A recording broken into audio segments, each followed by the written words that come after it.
जय Shivray युट्यूबवासी blogger तेजूच्या या चॅनलमध्ये गटकोट मोहिमांमध्ये तुम्हा सगळ्यांचं पुन्हा एकदा नव्याने स्वागत। तसं आजची आपली एक मोहीम आहे, गटकोट आहे, तो म्हणजे किल्ले विजयदुर्ग। तुम्हाला माझ्या मागे दिसतोय भरभक्कम तटबंदी असलेला प्रशस्त असा 17 एकर मध्ये विभागलेला किल्ले विजयदुर्ग।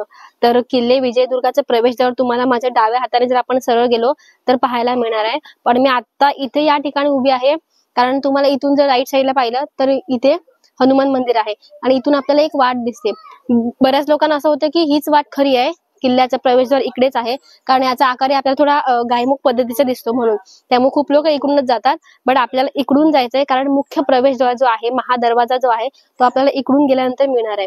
तर आपण आपल्या आजच्या व्हिडिओमध्ये विजयदुर्ग किल्ला महाराजांनी कसा केव्हा जिंकला किंवा विजयदुर्ग किल्ल्याचा एकंदरीत इतिहास काय होता, कोणते प्रसंग या किल्ल्याने पाहिलेत, अनुभवलेत आणि ताट कणखरपणे आजपर्यंत हा किल्ला उभा आहे, सगळं आपण आपल्या व्हिडिओच्या माध्यमातून पाहणार आहोत। तर जराही वेळ न घालता सुरुवात करूया आपल्या आजच्या इंटरेस्टिंग अशा ऐतिहासिक व्हिडिओला।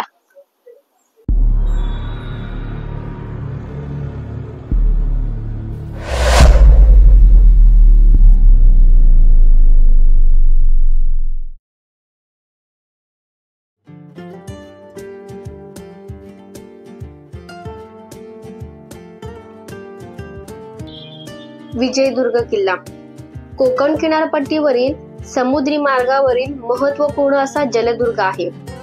विजयदुर्ग किल्ल्याचा इतिहास शिलार घराण्यापासून सुरू होतो। इसवी सन 1193 ते 1205 मध्ये भोजराजाने हा किल्ला बांधला होता, ज्याला घेरिया नावाने सारे ओळखतात।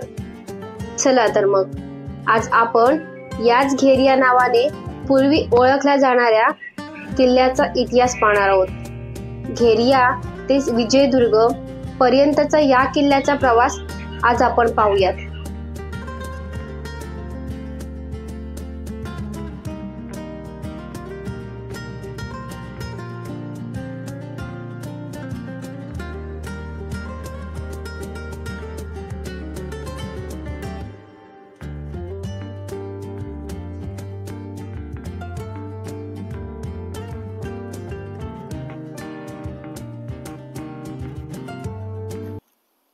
तर हा प्रवेशद्वार आहे। इथून आतमध्ये गेल्यावरती आपण वर जाण्याआधी या पायऱ्यांची थोडी गंमत बघूयात।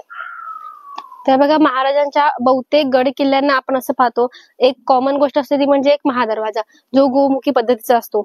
आणि त्यातली सेकंड नंबर गोष्ट म्हणजे ह्या पायऱ्या बघा। त्या जर तुम्ही पायऱ्या पाहिलात तर एक कोणतीही पायरी सेम आकाराची नाही, कोणी रुंद आहे तर कोणी थोडं हाईटने जास्त आहे, तर छोट्या मोठ्या हाईटच्या रुंद अरुंद अशा पायऱ्या आहेत। तर त्याच्या मागे एक खास असं कारण आहे, आपण वरती गेल्यावरती बघूयात।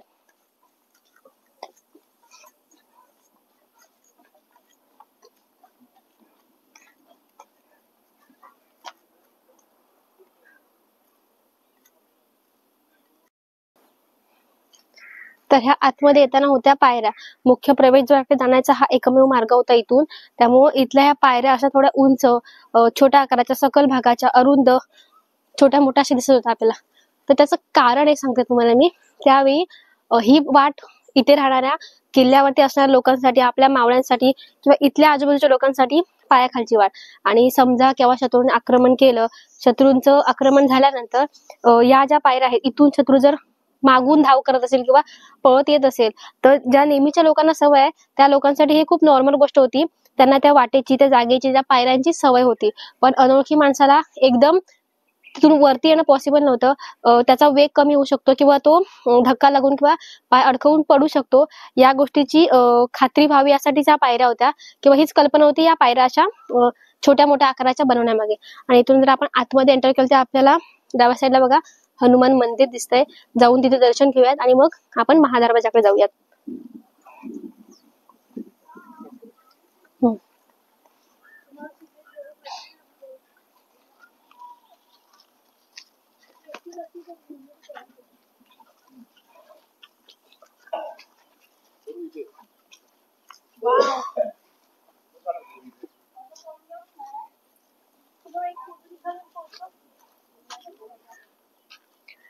महाराजांच्या बहुतेक किल्ल्यांवरती जी एक कॉमन गोष्ट पाहायला मिळते त्यातलीच ही एक आहे, हनुमान मंदिर. बहुतेक का म्हणजे 100 पैकी आपण बोलू 98 ते 99% किल्ल्यावरती आपल्याला हे पाहायलाच मिळतं की हनुमान मंदिर असतं. त्याच्या मागे खूप कारण आहेत.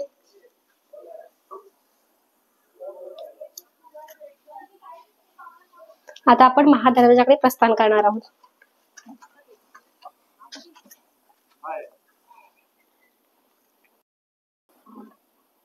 महादरवाजामध्ये आतमध्ये प्रवेश करण्यासाठी आपल्याला आधी जो दरवाजा लागतो त्याला बोलतात जिबीचा दरवाजा. तर ह्या जिबीच्या दरवाजामधून आपण आतमध्ये एंटर करणार आहोत आणि त्यानंतर ती तटबंदी पाहणार आहोत ज्याच्यामध्ये 1720 साली इंग्रजांनी हल्ला केला होता आणि त्या हल्ल्याचे प्रूफ किंवा त्याचे साक्षीदार अजूनही त्या भिंती आहेत. त्या सगळ्या भिंती आपल्याला इथे पाहायच्या आहेत आणि त्याच्यानंतर आतमध्ये एंटर करून आपण महादरवाजा पाहणार आहोत. तर आपल्याला जिबीच्या दरवाजामधून आतमध्ये एंटर होऊन ती तटबंदी पाहायची आहे.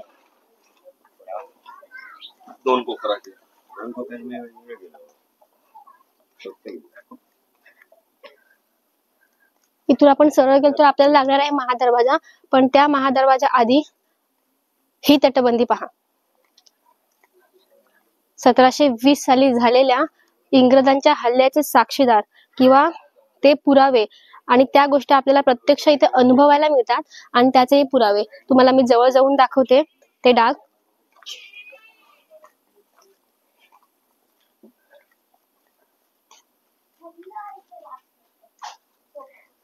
तोफेच्या गोळ्याने जो मारा केला आणि त्याचे जे निशाण या तटबंदीवर पडले ते निशाण भरून तुम्हाला बघा चुन्याचा हा एक व्हाईट पार्ट दिसत असेल. तो व्हाईट पार्ट म्हणजे त्यावेळी 1720 साली झालेल्या इंग्रजांच्या हल्ल्याचे प्रतीक किंवा एखाद्या खेळाडूला जेव्हा एखादं मेडल मिळतं ते मेडल मिळाल्यानंतर त्याच्या आतमध्ये जी स्फूर्ती येते किंवा तो खेळाडू बघण्यासारखा असतो तसं आपण या गडकोटांचं म्हणू शकतो. जसं एखाद्या खेळाडूला मेडल मिळतं तसं या किल्ल्याला मिळालेले मेडल आहे. ती म्हणजे तोफांचा मारा करून तोफांचा गोळा आपल्या अंगावर झेलून जे निशाण झालेत ते आजही आपल्याला जसेच्या तसे पाहायला मिळतात. आणि याच्यावरती एक स्पेशल फुल ब्लॉग आपल्या चॅनलवरती लवकरच येणार आहे. त्याच्यामध्ये सविस्तर अशी माहिती दिली आहे की या तोफांचा मारा कशा प्रकारे झाला किंवा 1720 मध्ये नेमकं काय झालं होतं. त्यावेळी कशा प्रकारे इंग्रज, पोर्तुगीज, डच, फ्रेंच हे नाव यासाठी घेते कारण हे आरमाराच्या जवळचे आहेत आणि त्या लोकांचा जास्त संबंध यायचा इथे. तर त्याच्यामध्ये आपल्याला सविस्तर माहिती मिळाली. आता आपल्याला थेट जायचं आहे महादरवाजापाशी.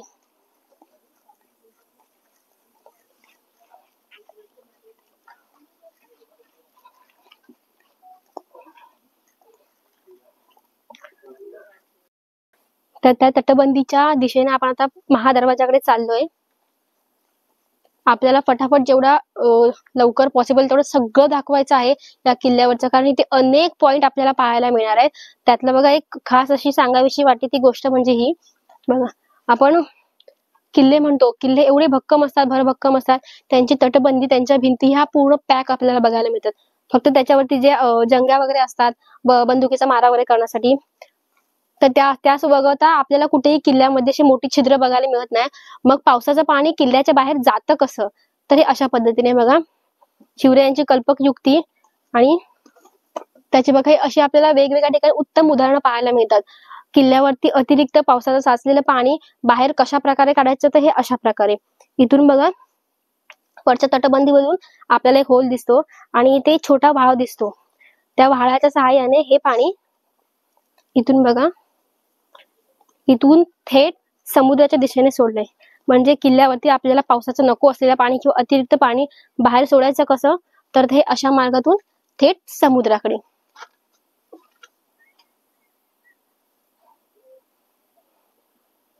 तर बघा पाण्याचा साठा कसा बाहेर नेता येईल ते आपण पाहिलं नाही. इथून आता आपण चाललो आहोत थेट महादरवाजापर्यंत. इथे पण आपल्याला बघा त्याच प्रकारच्या पायऱ्या बघायला मिळतात ज्या थोड्या लांबट आहेत, थोड्या उंच आहेत, थोड्या सखल आहेत, अशा वेगवेगळ्या आकारांच्या आहेत. आता आपण थेट महादरवाजाकडे चाललोय आणि महादरवाजाकडे जातानाचा मार्ग हा खूप छोटा आहे. त्याच्या मागेही खूप कारण आपण वेगवेगळ्या गड किल्ल्यांवरती पाहिली आहेत पण याच्यामध्ये थोडं काही खास आहे ते तुम्हाला मी सांगण्याचा प्रयत्न करेन. आणि बघा इंग्रजांनी केलेल्या हल्ल्यामध्ये अगदी महादरवाजापर्यंतही आले होते ते तोफेचे गोळे. त्यातला शेवटचा गोळा आपल्याला इथे असा पाहायला मिळतो. तुम्हाला दाखवते मी. हा बघा हा जो तुम्हाला वरती दिसतोय हा त्यातला शेवटचा छेद किंवा शेवटचा एक पुरावा म्हणता येईल. त्यानंतर इथे पुढे आपल्याला कुठेच तोफेचे गोळे लागल्याचा किंवा मारून गेल्याचा काही पुरावा सापडत नाही किंवा काही दिसत नाही. तर आता आपण इथून थेट महादरवाजामधून आतमध्ये प्रवेश करणार आहोत.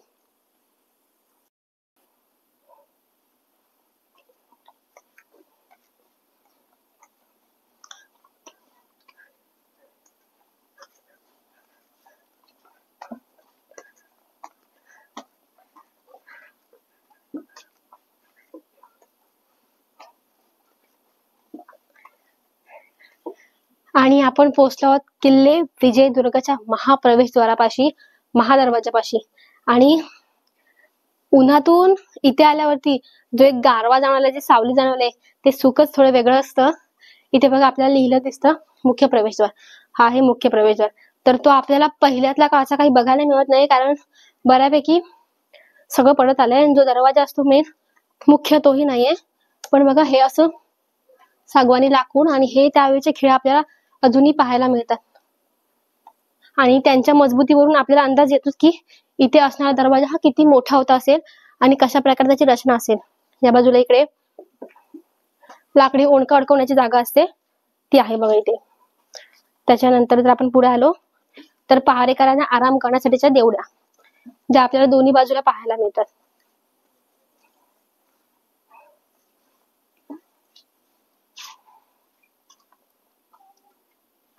आणि इथून जर आपण आतमध्ये प्रवेश केला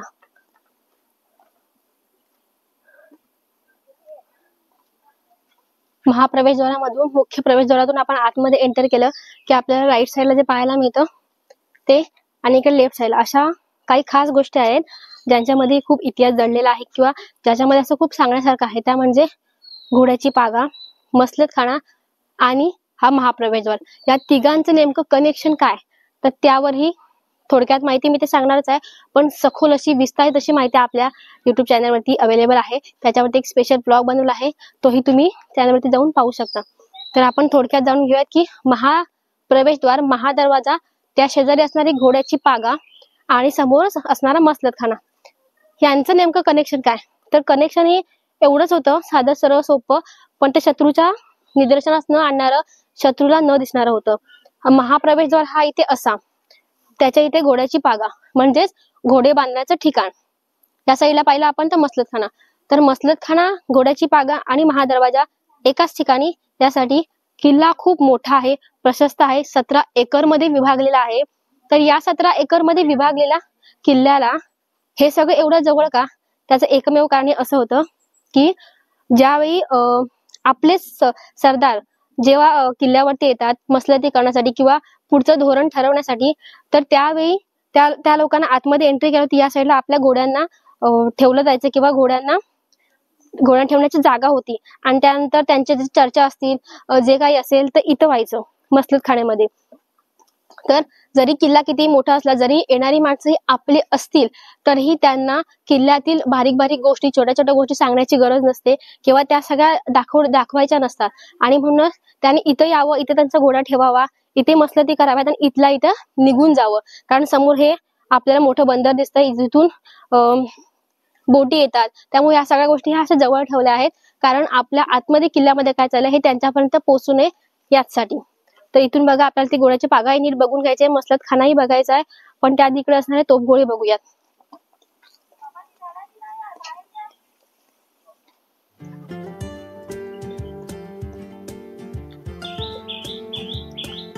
हे इथे बघा तोफेचे गोळे आहेत. ह्या तोफा आणि त्याच्या शेजारी आपल्याला बघा तोफेचे गोळे, छोट्या मोठ्या आकाराचे गोळे पाहायला मिळतात.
तर आता आपण खलबतखान्यामधून बाहेर आलोय आणि इथून आपण जर लेफ्ट साइडनी पाहिलं तर डाव्या बाजूला बघा इथे लिहिलेलंही आहे, प्रत्येक ठिकाणी असं लिहिलेलं आहेच, ध्वजस्तंभाकडे जाण्याचा मार्ग.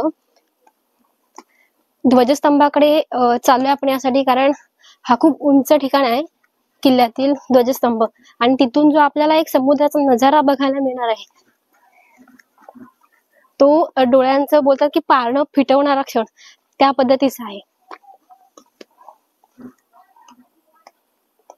संपूर्ण विजयदुर्गाला घेरलेला समुद्र आपल्याला या पॉइंट वरून बघायला मिळतो.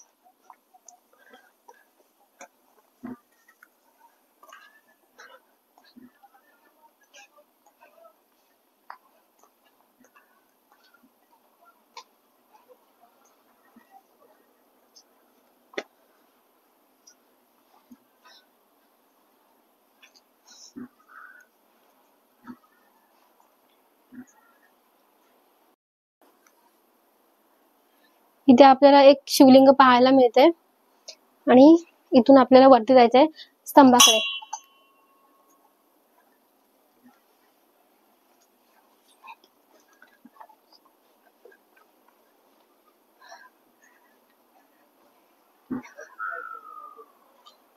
हा आहे ध्वजस्तंभ आणि इथून आपल्याला दिसतो एक अनोखासा नजारा.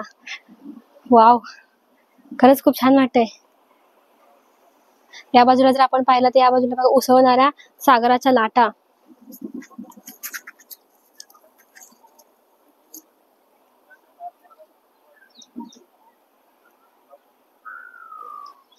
इकडे बघा, ज्यावेळी विजयदुर्गावरती इंग्रजांनी हल्ला केला होता त्यावेळी बघा याच साईडला इकडे त्यांच्या होड्या उभ्या होत्या आणि इथून त्यांनी हासा तोफेचा मारा केला होता. तर ते ठिकाण ते सगळं आपल्याला बघा इथून नीट असं पाहायला मिळते.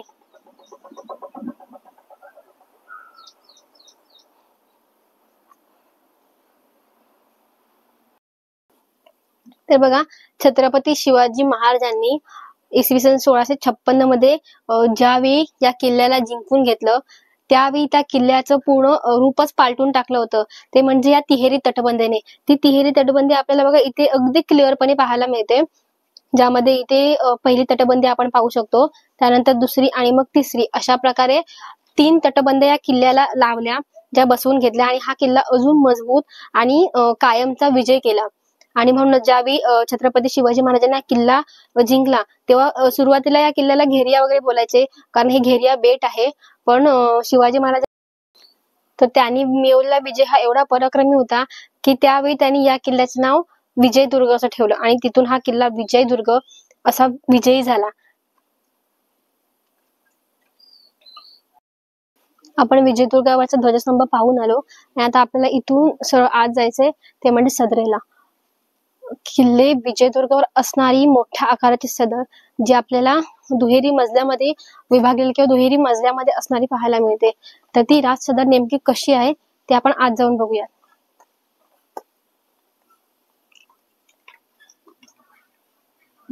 हा राज सदरचा पहिला टप्पा आणि इथेही आपल्याला बघा फक्त एक मजली दिसते, एकच टप्पा दिसतो आणि इथून जर आपण आतमध्ये गेलो तर आपल्याला 2 मजलीमध्ये दिसेल. तर आपण आत पण जाऊन पाहूया.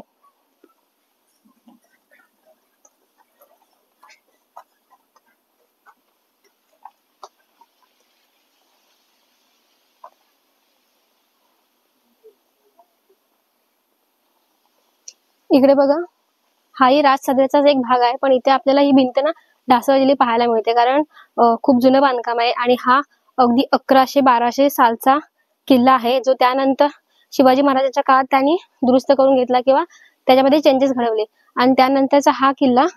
तर ही बघा ही त्यावेळेची तटबंदी आहे, जी आता आपल्याला पूर्ण ढासळलेली दिसते, पण जी आतमध्ये राज सदर आहे ते सदर आपल्याला पूर्णपणे पाहायला मिळते त्या अवस्थेमध्ये. फक्त त्याच्यावरती जे सागवानी लाकडाचं काम होतं ते आपल्याला बघायला मिळत नाही, कारण कालांतराने ते खराब होऊन गेले किंवा त्याच्यावरती झालेलं आक्रमण, त्याच्यावरती आलेला सत्ता, यामुळे आपल्याला ते सगळं आता बघायला मिळत आहे. पण ती तटबंदी आहे ती अजूनही आपल्याला तशीच बघायला मिळते. इथून आपल्याला पूर्णपणे बघा ती राज सदर पाहायला मिळते आणि 2 टप्प्यांमध्ये ही राज सदर आहे. याचं कारण तुम्हाला सांगते मी. इथे बघा, इथून जर आपण पाहिलं तर ही आपल्याला राजसदर नीट अशी पाहायला मिळते. आणि इथे लाकडी ओंडके किंवा लाकूड ज्या खाचांमध्ये लावलं जातं ते खाचे हे बघा इथे असे आहेत. आणि त्याच्यावरती दुसरा टप्पा म्हणजे लाकडाच्या सहाय्याने इथे एक मजला, जसं आपण दुमजली आपली इमारत असते त्या पद्धतीने. आणि जर तर हे लाकडं किंवा हे लाकूड हे राहणार कसं स्तंभ नीट, तर त्यासाठी हे बघा अशा प्रकारे आपल्याला मध्ये मध्ये दगडामध्ये काही गोलाकार खाचे मिळतात. तर कदाचित याच्यामध्ये मोठं लाकूड उभं करून जो आपण एक सपोर्ट बोलतो त्या पद्धतीचा सपोर्ट असू शकतो या राजसदेला. आणि हा इथपर्यंत आहे ना, हा पहिला टप्पा आहे त्याचा. आणि ह्याच्या वरती दुसरा, कदाचित त्याच्या वरती असू शकतं, कारण जर आपण नीट पाहिलं तर त्याच्या वरची जी तटबंदी आहे ती आपल्याला थोडीशी ढासळली दिसते. कदाचित त्याच्या वरती असू शकत होती असेल ही. हे जर आपण खाचे नीट पाहिलं तर इथून सागवानी लाकूड पूर्ण राजसदरेला आणि त्याच्यावरती दुसरा टप्पा. तर अशा प्रकारची ही मोठी लांब लचक अशी अवाढव्य राजसदरे. आपण किल्ले रायगडावरती फिरत असताना, श्रीमंत रायगड सफर करत असताना आपण राजसदरी पाहिल्या, पण इथे असणारी राजसदरी खरंच खूप मोठी आहे, प्रशस्त आहे, जे आपल्याला या किल्ले विजयदुर्गावरती पाहायला मिळते. राजसदरमधून आपण जर बाहेर पडलो तर आपल्याला इथे धान्य कोठार किंवा दारुगोळ्याची ठिकाणं, दारुगोळा साठवून ठेवण्याचं ठिकाण आणि भुयारी मार्ग, खूप लढा बुरुज हे सगळं पाहायला मिळणार आहे. तर ते सगळं आपण पुढच्या टप्प्यांमध्ये पाहणारच आहोत.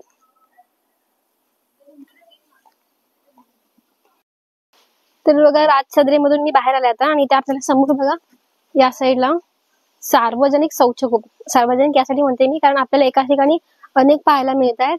पहारेकरी, राहणारे लोक, किल्ल्यावरील माणसं या सगळ्यांसाठी ज्या बनवलेल्या शौचालय, ज्याला आपण शौचकूप त्यावे असं बोलायचे, तर ते आपल्याला इथे पाहायला मिळतं. त्याच्या एक आराखडा जसा असतो त्याप्रमाणे आपल्याला पाहायला मिळते.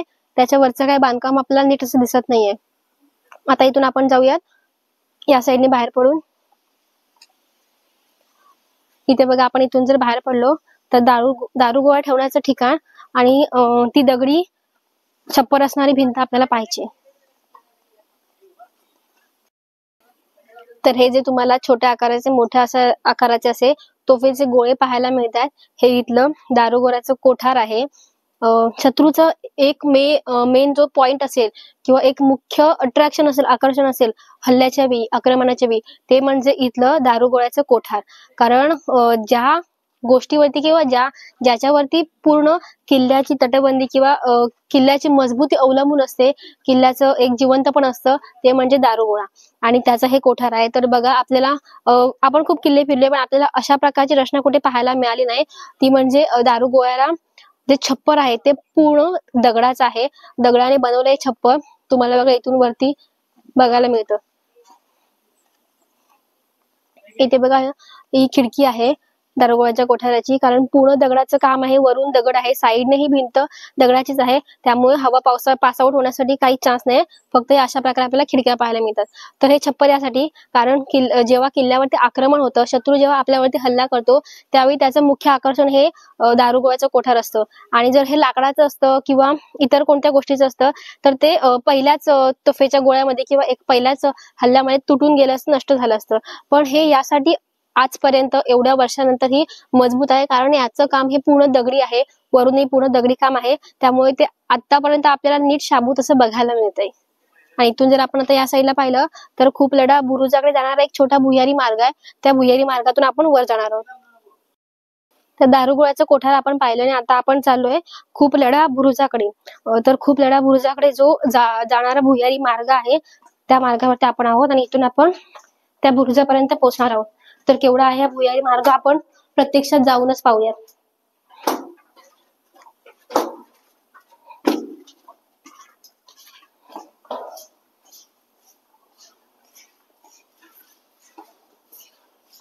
तर हा बघा, हा भुयारी मार्ग हा असा इथे बाहेर पडतो आणि या बुरुजाला खूप लढा बुरुज असं म्हणतात.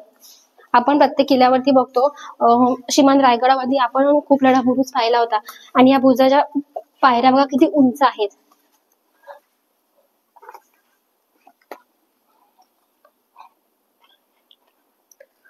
तर खूप लढा बुरुज म्हणजे बुरुजाचं किंवा हा प्रत्येक किल्ल्यावरती असा एक बुरुज असतो जो त्या किल्ल्याला एक चांगलं संरक्षणाचं काम पार पाडतो. त्या किल्ल्याचं खूप छान असं संरक्षण देतो किंवा त्याच्यावरती त्याचं संरक्षण अवलंबून असतं. खूप गोष्टी या बुरुजावरून आपल्याला समजतात, बुरुजावरून निदर्शनास येतात, त्यातलाच हा बुरुज म्हणजे खूप लढा बुरुज जो आपण हा किल्ले विजयदुर्गावरती पाहतोय.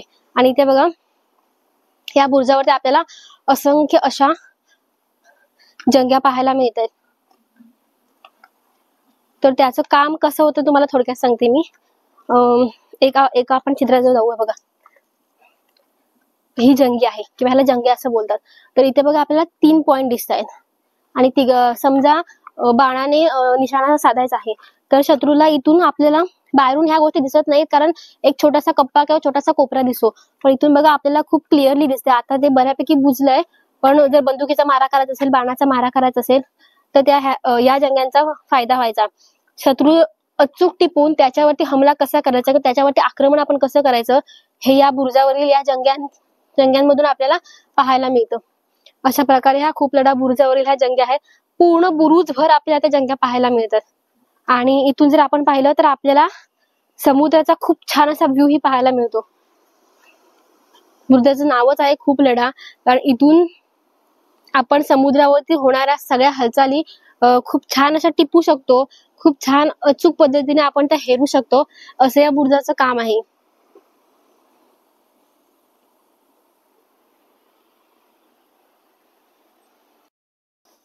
तर बघा खूप लढा बुरुजावरून आपल्याला काय काय इथून बघायला मिळतंय. तर इथे आपण जर पाहिलं तर आपल्याला दिसतोय महादरवाजा, जो या किल्ल्याचा मुख्य प्रवेशद्वार आहे तो पाहायला मिळतोय. आणि तिथून त्याच्या लगतच जर आपण पुढे पाहिलं तर आपल्याला ध्वजस्तंभ पाहायला मिळतोय, जो या किल्ल्याचा मुख्य ध्वजस्तंभ आहे तो पाहायला मिळतोय. आणि तिथून थोडं पुढे पाहिलं तर आपल्याला विजयदुर्ग जेट्टी, जिथे बोटी येतात थांबतात ते ठिकाण, ती जेट्टी विजयदुर्गची आपल्याला इथून खूप क्लिअरली पाहता येते, अगदी जवळच आहे इथून. आणि हा प्रशस्त असा पसरलेला समुद्र आपल्याला पाहता येतोय. अगदी आजूबाजूच्या सगळ्याच हालचाली आपल्याला इथून खूप क्लिअरली दिसत आहेत. त्यामुळे या बुरुजाचं काम किती महत्वाचं असेल हे याच्यावरून आपल्याला लक्षात येतं. आता इथून आपण या बाजूने वर जाऊयात, वरती आपल्याला अजून खूप गोष्टी पाहायच्या आहेत. तर बघा खूप लढा बुरुजावरून छोटा भुयारी मार्ग पाहून आपण सरळ आलो इकडे. तिथून जर आपण राईट घेतला तर आपण सरळ असं वरती येतो. आणि वरती आल्यानंतर इथे बघा आपल्याला जो पुरातन विजयदुर्ग बोलतात की जो 5 एकरचा विजयदुर्ग होता, जो महाराजांनी जिंकल्यानंतर त्याला 17 एकर मध्ये पसरलं, त्याचं विस्तारीकरण केलं, त्याला तिहेरी तटबंदी घातली, तो विजयदुर्ग हा बघा. इथे आपल्याला त्यावेळेच्या राण्यांचे महाल बघायला मिळतात, जे 3 मजली इथे आपल्याला आता पाहायला मिळतात. आणि ते याहूनही अधिक असू शकतात, कारण त्याच्या वरची तटबंदी पूर्ण ढासळली आहे. त्यामुळे त्याचे जे आहेत ते किती आहेत, म्हणजे किती मजले आहेत, किती टप्पे ते आपल्याला आता सांगता येणार नाही. पण आपल्याला सध्या जर पाहिलं तर 3 मजले पाहायला मिळत आहेत. त्याच्या बाजूने पूर्ण तटबंदी आहे, जसं आपण बुरुजावरून फिरू शकतो त्यासाठीच्या वाटा आहेत. तर हा विजयदुर्ग म्हणजे 1198 ते 1205 साली बांधला गेलेला शिलाहार संस्थानातील राजा भोज याने बांधलेला हा किल्ला. तर तो किल्ला 1656 मध्ये छत्रपती शिवाजी महाराजांनी जिंकला, स्वतःच्या हाती घेतला. त्यानंतर या पूर्ण किल्ल्याचे एकंदरीत रूप पूर्ण पालटून गेलं, कारण फक्त 5 एकर मध्ये नॉर्मल असा असणारा राण्यांचे महल, नॉर्मल भिंती किंवा नॉर्मल तटबंदी आणि छोट्या छोट्या आकाराच्या खोल्या किंवा त्यांचे महल या विजयदुर्गाचं एवढ्या मोठ्या आकारामध्ये विस्तारित करण्याचं एक मोठं कारण म्हणजे याची आवडहवेता खूप मोठी होती, ही शिवाजी महाराजांच्या लक्षात आली. आणि त्याने तर तुम्हाला ही बघा, ही पण एक तटबंदीच आहे, ही जुन्या काळची आहे आणि ती आपल्याला ढासळली दिसेल. त्याच्यानंतर त्याच्या पलीकडे आपल्याला आणखी तटबंदी पाहायला मिळते. तर हा एवढा जो भाग आहे हा जुना विजयदुर्ग, जो शिलाहार राजांच्या काळचा होता तो विजयदुर्ग. आणि त्यानंतर जो आपण आजूबाजूला सगळं पाहतोय, जसं की खूप मोठा बुरुज पाहिला आपण, खलबतखाना पाहिला, राजसदर पाहिली, धान्यांची कोठारं पाहिली, हे सगळं शिवाजी महाराजांच्या काळात म्हणजे 1656 साली ज्यावेळी छत्रपती शिवाजी महाराजांनी हा किल्ला ताब्यात घेतला, त्यानंतर त्याचं जे विस्तारीकरण केलं तो विजयदुर्ग आपण आता पाहतो. आणि इथून जर आपण पाहिलं त्यावेळी इंग्रजांनी बनवलेलं धान्य कोठार ते पण आपल्याला तिकडे पाहायला मिळेल. आपण ते सगळं पाहूया. आणि इथून बघा हे असं, आणि या इथे जो एक भुयारी मार्ग आहे, म्हणजे एक अट्रॅक्शन आहे विजयदुर्गाचं, भुयारी मार्ग जो धुळपांच्या वाड्याकडे जातो, तोही आपल्याला बघायचा आहे. आता आपण ही तटबंदी पाहूयात, वरती बुरुजावर जाऊयात. तर आपण आता ज्या बुरुजावरती आहोत तो आहे गणेश बुरुज. आपल्याला किल्ल्यावरती अनेक असे बुरुज पाहायला मिळतात, त्यातलाच हा एक बुरुज आहे ज्याला गणेश बुरुज. आणि इथल्या प्रत्येक बुरुजाला एक वेगवेगळं असं स्पेशल नाव दिलं आहे. जसं आपण तो खूप लढा बुरुज पाहिला, त्यानंतर तिथे जो आपण वॉच टॉवर पाहिला, जिथे ध्वजस्तंभ आहे तिथला टॉवर, तर ते सगळं आणि इथे असणारा हा गणेश बुरुज, इथून हा सरळ बुरुजांची लाईन चालू होते. तर आपण इथून सरळ जाऊयात आणि इथून आपल्याला समुद्र हे खूप जवळून पाहता येणार आहे.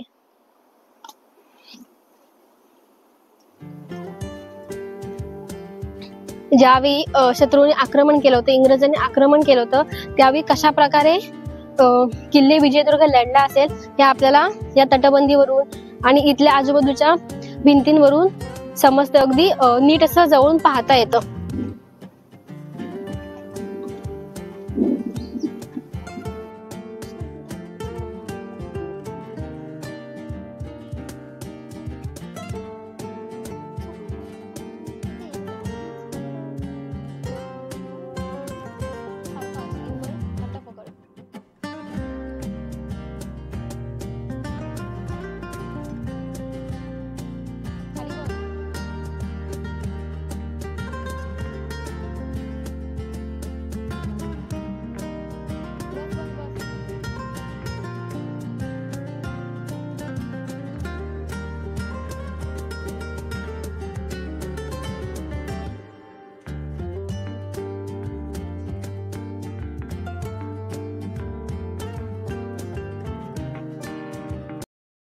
तर आता बघा आपण त्या विहिरीच्या इकडून सरळ पुढे चालत आलोय आणि इथे आपल्याला शिवकालीन चुन्याचा घाणा बघायला मिळतोय.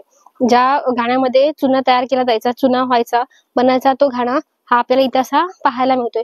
बघा गोल आकाराचा घाणा आहे, जिथे आपल्याला चुना बनवून जी तटबंदी शिवरायांच्या काळात शिवरायांनी घातली होती, जे डागडुजीचं काम केलं होतं, हा किल्ला विस्तारला होता, त्यावेळी वापरला गेलेला चुना हा इथे असा बनवण्यात आला होता. तर बघा राण्यांच्या महालातून आपण सरळ पुढे आलो की आपल्याला त्यावेळचा विजयदुर्गाचा भुयारी मार्ग सापडतो.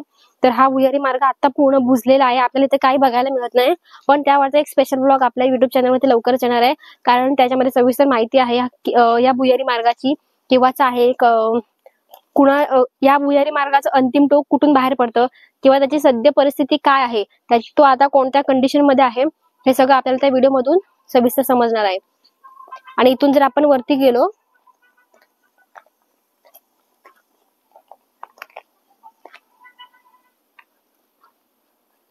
इकडे बघा, आपण ज्यावेळी असं इकडून वर जाऊ तेव्हा आपल्याला इकडे धान्य कोठार बघायला मिळणार आहे. आणि आपण जेवढे स्पॉट आता घेतले या व्हिडिओ मध्ये त्यातला हा शेवटचा पॉइंट आहे आपला धान्य कोठार. कारण 17 एकर किल्ला, मला वाटतं सकाळपासून आपण भटकंती करतो आणि 17 एकर किल्ला छोट्या छोट्या पॉइंटच्या हिशोबाने आपण सगळंच कॅप्चर केलंय. इथलं व्हिडिओ थोडा मोठाही झालाय. आता एक लास्ट पॉइंट राहिला आपला, तो म्हणजे धान्य कोठार, तो पाहूयात. आपण बघा भुयारी मार्गावरून सरळ चालत आलो, डाव्या साईडने आलो आपण आणि आल्यानंतर आपल्याला तिथे बघा एक हौद बघायला मिळतो. त्यानंतर इथे जलाशय म्हणजे मोठ्या प्रमाणाचं पाणी साठवण्याचं एक ठिकाण, जो बघा आपल्याला आता असा पाहायला मिळतो. पूर्ण रिकामी आहे तो, त्यामुळं आपल्याला पूर्ण रिकामी असल्याने अंदाज येतोय तो किती मोठा आहे किंवा केवढं त्याचं आकारमान आहे आणि किती प्रमाणावरती पाणी साठा त्यावेळी इथे केला जात होता असेल. त्याला लागूनच आहे धान्याचं कोठार, ते आपल्याला पाहायचं आहे आता.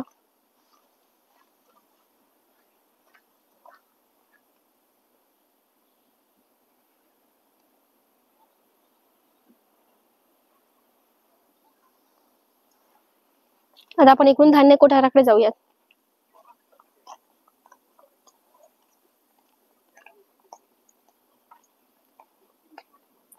त्या बाजूला तिकडे जखनीची तोफ आहे, जी याच किल्ल्यावरती बनवली गेली आहे. ती तोफ म्हणजे जखनीची तोफ, ती त्या बाजूला तिथे आहे. आणि इथून आता आपण धान्य कोठारापाशी जाणार आहोत. विजयदुर्गावरील धान्याचं कोठार आपण पाहतोय, हा या किल्ल्यावरचा आपला शेवटचा पॉइंट आहे. आपण पूर्ण चारही बाजूने किल्ला फिरून आलोय आणि हा आपला एक लास्ट पॉइंट आहे. आतमध्ये एंटर केल्यावरतीच एकदम थंडावा गारवा जाणवायला लागलाय. केवढ्या मोठ्या आकाराचा आहे बघा धान्य कोठार.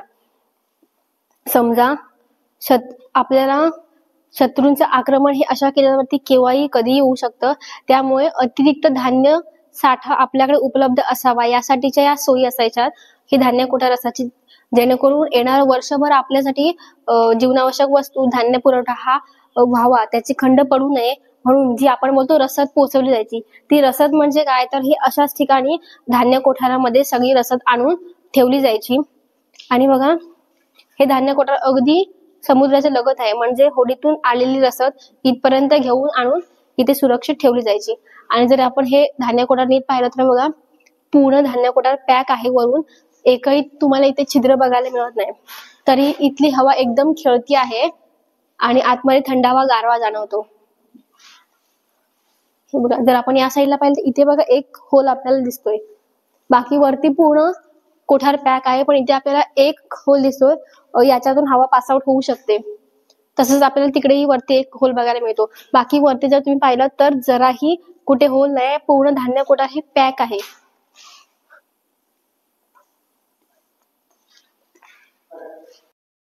तर बघा धान्य कोठारामधून आपण बाहेर येऊयात. इकडून आपल्याला वरती जायला चान्स आहे, तर बघूयात वरती जाऊन काय ते.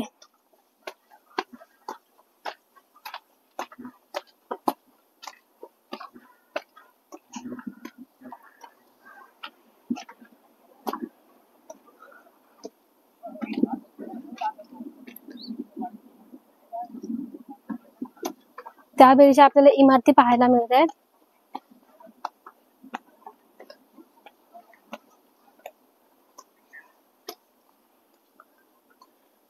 इंग्रज काळातील शौचालय आहेत, पण हे बांधकाम नवीन वाटते आपल्याला, कारण या बसवलेल्या टाइल्स वगैरे हे सगळं आत्ताच आहे. बघा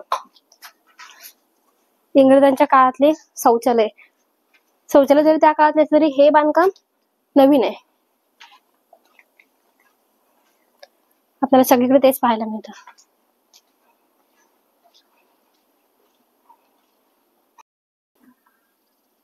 तर बघा आपण मगाशी बोललो शेवटचा पॉइंट, तर तो शेवटचा पॉइंटच आपला होता धान्य कोठार. आणि चालता चालता तुम्हाला मगाशी मी सांगितलं की इथे जखमीची तोफ आहे, तर ती तोफ आपण आता पाहायला आलोय. ही बघा कशा प्रकारची आहे, आणि ही तोफ याच किल्ल्यावरती बनवली गेली आहे. तोफेला हात लावा, बघा एवढ्या उन्हामध्ये ही तोफ मागून पूर्ण थंड आहे. फक्त जर आपण पुढून हात लावला तर पुढेही थोडी आपल्याला साधारण गरम लागते. तर या तोफा पंचधातूंनी बनवतात, जसं की तांबे, पितळ, शिस, जस्त अशा सगळ्या 5 धातूंनी मिळून त्याचं एकत्र संमिश्रण करून या तोफांची निर्मिती केली जाते. तर काही तोफा बांगडीच्या आकारामध्ये असतात, म्हणजे टप्प्याटप्प्याने एकत्र जॉईन केल्या जातात, तर काही सरळ प्रकारच्या. आता ही तोफ जर आपण पाहिली तर हिला बघा मध्ये आपल्याला असे दिसतात खाचे जोडलेले, म्हणजे ही जी बांगडीच्या आकाराची तोफ असते किंवा बांगडी तोफ बोलतात. जसं आपण जंजिरावरती कलाल बांगडी पाहिली, जी भयंकर आकाराची आवाढव्य तोफ होते, त्याच प्रकारचं हिचंही आपल्याला स्ट्रक्चर दिसते. हे बघा इथे पुढे गोळा टाकला जायचा आणि मागून इथून हे बघा इथे होल आहे, तो आता बुजलाय होल, इथून वाद देऊन तो तोफेचा गोळा उडवला जायचा. तर अशा प्रकारे आपण पूर्ण विजयदुर्ग किल्ला फिरलोय. किल्ला फिरून अगदी छोट्या छोट्या पॉइंट पासून ते अगदी पूर्ण किल्ल्यातील महत्वाचे काही टप्पे होते, महत्वाच्या काही ठिकाण होती, आपण सगळंच पाहिलंय या व्हिडिओमध्ये. तर कसा होता व्हिडिओ मला कमेंट करून नक्की सांगा. आणि ह्याचे अजून छोटे छोटे पार्ट निघणार आहेत, तेही आपल्या चॅनलवरती व्हिजिट करून नक्की बघा. कारण जरी आपण पूर्ण किल्ला पाहिला असेल तरी काही काही गोष्टी एवढ्या स्पेसिफिक होत्या की त्याच्यावरती आपल्याला सविस्तर माहिती घेणं गरजेचं होतं. त्यासाठीचे अनेक व्हिडिओ आपल्या चॅनलवरती येणार आहेत, तर तेही बघा. व्हिडिओ आवडला असेल तर लाईक करा, शेअर करा, चॅनलला सबस्क्राईब करायला अजिबात विसरू नका. पुन्हा भेटूयात एका अशाच नवीन व्हिडिओमध्ये. जय शिवराय.